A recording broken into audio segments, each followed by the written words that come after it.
একদিন ৫ বছরের একটি ছেলে আমার কাছে এসে এমন একটি ইচ্ছা করল যা শুনে আমি কিছুটা অবাক হয়েছিলাম। এত কম বয়সে নিজের মনের কথা বলা বিরল। সেই সময় আমার কিছু টাকার প্রয়োজন ছিল, তাই আমি মনে মনে ভাবলাম এই ছেলে আমার কোনো ক্ষতি করতে পারবে না। এই ধরনের জিনিস সাধারণত ১ বা ২ মিনিটের বেশি স্থায়ী হয় না, তাই এটি আমার জন্য একটি সুযোগ হিসাবে দেখা যেতে পারে। তখন আমি ভাবলাম ৫ বছর বয়সী ছেলেটি আমার সম্পূর্ণ দোষ ছিল। যদি সে ছোট হয় তবে বাকি রাত আমার সাথে গল্প বলে কাটাত। আমার নাম লিসা, বয়স ১৮। আমি একজন স্বাধীন এবং আত্মনির্ভরশীল মেয়েটি, খুব সুন্দর এবং আকর্ষণীয়। আমি একটি ছোট শহরে থাকি যেখানে সবাই সবাইকে চেনে। আমার বাবা মা মারা গিয়েছিলেন যখন আমি খুব ছোট ছিলাম। তখন আমি চলে গিয়েছিলাম, তাই আমি একা থাকার অভ্যাস গড়ে তুলেছি। আমি আমার জীবনকে সরল রাখতে পছন্দ করি। আমি কিছু অনুভব করি না নিজেকে নিয়ে বড়াই করতে হবে। আমার শহরের বাইরে একটা শান্তিপূর্ণ বাড়ি আছে যেখানে গাছপালা ও ফুলের বাগান আছে। আমি সকালে যোগব্যায়াম করি এবং বাগানের যত্ন নিই। আর্থিক অবস্থা খুব একটা ভালো না, কিন্তু আমি কাজ চালিয়ে যাচ্ছি। আমার প্রিয় সঙ্গী, বিশেষ করে উত্তেজনাপূর্ণ প্রেমের গল্প। আমি একা থাকি কারণ আমি বাড়ির সব কাজ করি। সেদিন একটু গরম ছিল, তাই কিছুক্ষণ বিশ্রাম নিলাম।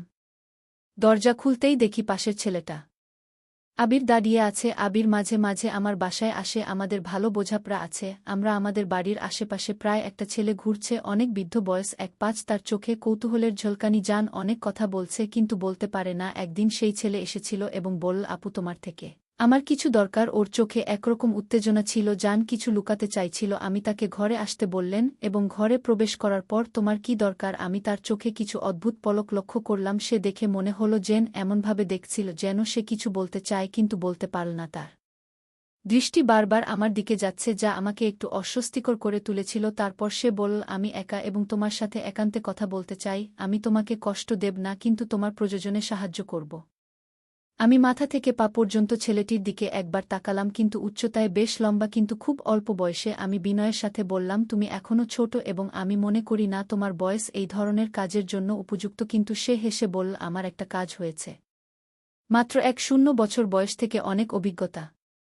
আমি কাজ করছি, আমার কোনো পরিবার নেই, একা সবকিছু সামলাতে পারে। আমাকে বিশ্বাস করুন, আমি আপনাকে নিরাশ করব না, কিন্তু আমি আপনার প্রত্যাশা পূরণ করতে পারব। শুনে আমি সত্যিই অবাক হলাম যে এই ছোট্ট ছেলেটি এত কথা বলছে। আমি জিজ্ঞাসা করলাম, তোমার বাবা মা কোথায়? সে বলল, আমি নেই। এক অভিভাবক অনেক ভ্রমণ করেছেন। এখন আমি এই কাজটি শুরু করেছি এবং এটি ভালোভাবে চলছে। এখন আমি এই কাজটি আরও বাড়াতে চাই, তাই আমি আপনার সাথে কথা বলতে এসেছি। যদি আপনি আমাকে সাহায্য করেন তবে আমি আপনার কাজে লাগতে পারি। আমি শুনে অবাক হলাম যে আমারও একই সাহায্যকারীর প্রয়োজন যে কিছু ছোট কাজ পরিচালনা করতে পারে, তাই তার প্রস্তাব গ্রহণ করে। পরে তিনি আমাকে প্রতি মাসে কিছু পরিমাণ অর্থ প্রদানের জন্য একটি চুক্তির প্রস্তাব দেন, যা আমার জীবিকার জন্য সহায়ক হবে। কিন্তু মনে মনে ভাবলাম, যদি কোনো কারণে সময়মতো টাকা পরিশোধ করে কিন্তু এটা আমার জন্য সমস্যা হতে পারে। কিন্তু ছেলেটির বয়স মাত্র ৫ বছর এবং প্রয়োজন অনুযায়ী তাকে সহজেই পরিচালনা করতে পারে। তাই আমি একা ছিলাম, তাই আমি তাকে দোকান ভাড়া দিয়েছিলাম। সে বলেছিল সে থাকতে চায় দোকান, কারণ তার কেউ তাকে ডাকেনি এতক্ষণ। সে রাস্তায় কাজ করছিল। এখন দোকানে আমার কিছু মনে হলো না যে সে এটা চালাবে। আমি তাকে বললাম, ঠিক আছে ঠিক আছে, সময়মতো টাকা দাও। তারপর সে দোকানে মহিলাদের ব্যবহারের জন্য কিছু জিনিস এনে দিল এবং কিছু মধ্যে এটি ব্যবস্থা। যেদিন তার ব্যবসা রমরমা ছিল, সে সারাদিন দোকান খোলা রাখত এবং অনেক মহিলা তার দোকানে কেনাকাটা করতে আসত। রাতে আমি দোকানে ঘুমাতেন, অনেকক্ষণ দোকান খালি। আমি এর আগে কয়েকবার ভাড়া নিয়েছিলাম, কিন্তু কেউ এখানে বেশিক্ষণ থাকতে পারেনি। সবাই বলেছে এই জায়গাটি ব্যবসার জন্য উপযুক্ত নয়। এমনকি আমি ভেবেছিলাম যে কেউ দোকান ভাড়া দেবে না। আশ্চর্যের বিষয় হল যে তিনি দোকানে মহিলাদের জিনিসপত্র মজুত করতেন এবং বেশিরভাগ গ্রাহক ছিলেন মহিলা। দোকানে কাজ করার পাশাপাশি তিনি আমার ছোটখাটো কাজেও সাহায্য করতেন। তিনি পরিশ্রমী এবং বুদ্ধিমান ছিলেন, পরিপাটি এবং সুশৃঙ্খলভাবে জিনিসগুলি রাখা, যা আমাকে প্রভাবিত করেছিল। তার দায়িত্ববোধ সময়ের সাথে সাথে গ্রাহক পরিষেবার উপর মনোযোগ কেন্দ্রীভূত করে সবকিছু পরিচালনা করে এবং তার কাজের সততা এবং পরিপাটিতা প্রকাশ করে। সে তার ব্যবসার উন্নতির জন্য নিয়মিত নতুন ধারণা নিয়ে আসে, যা কৌশল প্রয়োগ করে দোকানের বিক্রি বাড়ানোর জন্য। কিছুদিন পর আমাদের মধ্যে বন্ধুত্ব গড়ে ওঠে এবং সে আমাকে ছোটখাটো কাজে সাহায্য করত। যখন খাবার একটু বেশি হয়ে যেত, আমি দোকান এবং বাড়ির মধ্যে দোকানে পাঠিয়ে দিতাম। একটা ছোট দরজা ছিল, দরকার হলে দরজা খুলে আবিরের সাথে কথা বলতাম। ধীরে ধীরে আমাদের সম্পর্কের গভীরতা বাড়তে থাকে। আমি পড়েছিলাম যে কিছু লোক আমাকে মাঝে মাঝে সাহায্য করেছিল, কিন্তু দোকানের টাকা আমার জন্য খুব সহায়ক ছিল, তাই আমি আবিরের সাথে আমার সম্পর্ক ঘনিষ্ঠ রাখার চেষ্টা করছিলাম যাতে সে দোকান ছেড়ে না যায়, এবং আমার আয়ের এই ছোট উৎসও আছে। কিন্তু আমি জানতাম না যে ছেলেটি আমি ছোট এবং সিম্পল ভেবেছিলাম সে অতটা সরল নয়। আমাদের সম্পর্ক গভীর হওয়ার সাথে সাথে আমি তাকে ছোট ছোট কাজের জন্য আমার বাড়িতে আসতে দিয়েছিলাম। তিনি আমার বাড়িতে আসতেন এবং দোকানে বাকি সময় কাটাতেন। আমার স্বামী সুরেশের কোনো আপত্তি ছিল না, কারণ আমি এখনও 5 বছরের ছেলে। একটা বাচ্চা ছিল, কিন্তু আবিরের উপস্থিতিতে আমাদের জীবন অনেকটাই প্রাণবন্ত হয়ে উঠল।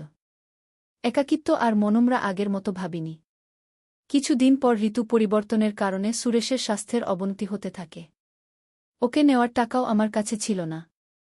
হাসপাতাল আমি কাঁদছিলাম। আবির আমাকে দেখে জিজ্ঞেস করল, তুমি কাঁদছ কেন? আমি তাকে সব বললাম, সুরেশের অসুস্থতার চাপ, হাসপাতালের খরচ আর আমার একাকিত্বের অনুভূতি। সন্তানের অভাব আমার জীবনে শূন্যতা বাড়িয়ে দিয়েছে। আবির আমার কথা শুনে হেসে বলল, তাহলে তোমার কেন হচ্ছে না বাচ্চারা? আমি তাকে জিজ্ঞেস করতে লজ্জা পাচ্ছি কি সমস্যা আমার পড়ে গিয়ে বুঝিয়ে দিল যে সুরেশ এখন অসুস্থ। বিয়ের শুরুতে সুরেশ চায়নি যে আমরা সন্তান ধারণের কষ্টের মধ্য দিয়ে যাই, তাই আমরা সন্তান নেওয়ার প্রয়োজনীয়তা অনুভব করেছি। আর সুস্থ জীবনে ফিরতে পারিনি, কিন্তু প্রেমের জন্য বিয়ে করে। কিন্তু ধীরে ধীরে সম্পর্কটা বাধ্য হয়ে রূপ নেয়, কারণ আমার সামনে আর কোনো পথ খোলা ছিল না। আবির হয়তো আমার মুখের ভাব বুঝতে পেরে বলল, তুমি চিন্তা করতে হবে না, আমি তোমার পাশে আছি। শীঘ্রই তোমার সব সমস্যা দূর হয়ে যাবে। আবির কথাগুলো আমার মুখে হাসি এনে দিল। তিনি তাই তরুণ এবং তাই সব সমস্যার মোকাবিলা করতে সাহসী, এবং আমি সাহস খুঁজে পেতে এত বছর পার করেছি। মাত্র 7 বছর বয়সে অভি তার বাবা-মাকে হারান। জীবন সংগ্রামে হাল ছাড়েনি, নিজের পথ তৈরি করে সুরেশের যত্ন নিতে শুরু করে। তিনি আমার পাশে থাকার প্রতিশ্রুতি দিয়েছিলেন এবং আমার একাকিত্বের সঙ্গী হওয়ার প্রস্তাব দিয়েছিলেন। আমি বললাম, আবির, তোমার কাছে সত্যিই কৃতজ্ঞ, তোমার কথাগুলো আমার জীবনে নতুন আলো এনেছে, আমি কিছুটা স্বস্তি পাচ্ছি। আবির বলল, জীবনে সমস্যা আসবে, কিন্তু আমরা একসাথে সেগুলো কাটিয়ে উঠতে পারব। তোমাকে একা একা সব সামলাতে হবে না, আমার পাশে একজন সঙ্গী সেখানে থাকা উচিত, এবং আমি আপনার সাথে আছি। আমরা একসাথে সুরেশের যত্ন নেব এবং আপনার সমস্যাগুলি সমাধান করার চেষ্টা করব। আবিরের কথায় আন্তরিকতা ও সততা আমাকে গভীরভাবে স্পর্শ করেছিল। তিনি নিজে একটি কঠিন সময়ের মধ্য দিয়ে যাচ্ছিলেন, কিন্তু কখনো হাল ছাড়েননি।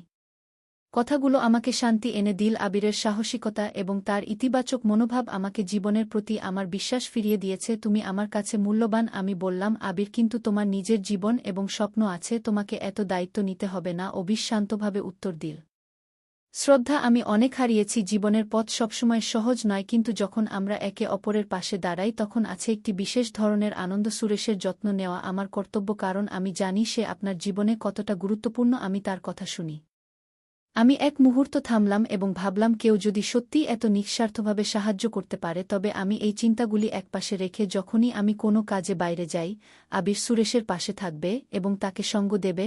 আমি ঠিক জানতাম তাদের মধ্যে কি কথোপকথন হবে না, কিন্তু আমাকে দেখে আবির শান্ত হয়ে যেত। আবির প্রতিশ্রুতি দিয়েছিল যে সে আমার সব চাহিদা পূরণ করবে, এবং তার কথায় আমার মুখে হাসি ফুটে উঠল। কিন্তু ওর সুখের জন্য মনের কষ্ট লুকিয়ে হাসতাম। কিছুক্ষণ পর হঠাৎ আমার শারীরিক অবস্থার কিছুটা পরিবর্তন অনুভব করলাম। আমি অসুস্থ হয়ে পড়লে আবিরই আমাকে ডাক্তারের কাছে যাওয়ার পরামর্শ দেন এবং আর্থিক সহায়তাও করেন। একথা শুনে জেনের মাথায় আকাশ ভেঙে পড়ল। এটা কি করে সম্ভব? আমি ভয়ে কাঁপতে কাঁপতে রিপোর্ট নিয়ে বাসায় ফিরে এলাম। তখন সুরেশকে বলল, সে হেসে বলল, এটা সম্ভব। আমি এখন সন্তানের বাবা হতে প্রস্তুত, যদি আল্লাহ আমাদের এই ভালো দেন। খবরটা তখন হাসিমুখে মেনে নেন সুরেশ। আমি ভাবলাম, সত্যিই কি সুরেশের সন্তানের জন্ম হবে? এটা বিশ্বাস করা কঠিন ছিল, কারণ তার স্বাস্থ্যের কোনো উন্নতি দেখা যাচ্ছিল না, কিন্তু আমি মেনে নিয়েছিলাম যে আমি সুরেশের সন্তানের মা হতে পারি। এবং তারপর থেকে আমি নিজের যত্ন নিতে শুরু করি। এবং আবির জেনে খুব খুশি যে জান একটি নতুন অতিথি আসছে। তার নিজের বাড়ি। দোকান থেকে ফ্রি হলে প্রায়ই আমাদের বাসায় আসত আবির। তিনি নিজে সুরেশের যত্ন নেন এবং আমাকে সান্ত্বনা দেওয়ার জন্য বিভিন্ন কাজে সাহায্য করেন, এবং এমনকি আমার জন্য ফলের রসও নিয়ে আসেন। তার দোকান ভালো। এভাবেই দিন যেতে লাগল, এবং অবশেষে 9 মাস পর আমি একটি সুন্দর বাচ্চা ছেলের জন্ম দিলাম। মজার ব্যাপার হল, বাচ্চাটা দেখতে আমার বা সুরেশের মতো নয়, বরং আবিরের মতন। আমি বাচ্চার মুখের দিকে তাকিয়ে থাকতাম মাঝে মাঝে। আবিরের হাসি। বললেন, তুমি আমাকে এত দেখেছ যে তোমার সন্তান আমার মতো হয়ে গেছে। শুনেছি একজন মা কাউকে খুব বেশি দেখলে সন্তানকে প্রায়ই তার মতো দেখায়। আবিরের কথায় আমি লজ্জায় মাটিতে লুটিয়ে পড়লাম। এত অল্প বয়সে ওকে এসব জানতে দেখে অবাক হয়েছিলাম। আমি আনন্দে ভরে উঠলাম এবং বাড়ি ফিরে এলাম। জীবনকে পুনর্জন্ম বলে মনে হয়েছিল, কিন্তু একটি সন্তান হওয়ার পরে খরচ বেড়ে যায় এবং আমি কিভাবে সবকিছু পরিচালনা করতে পারি তা জানতাম না। আবির আমাকে সাহায্য করতে থাকে এবং সন্তানের খরচের দায়িত্ব নেয়।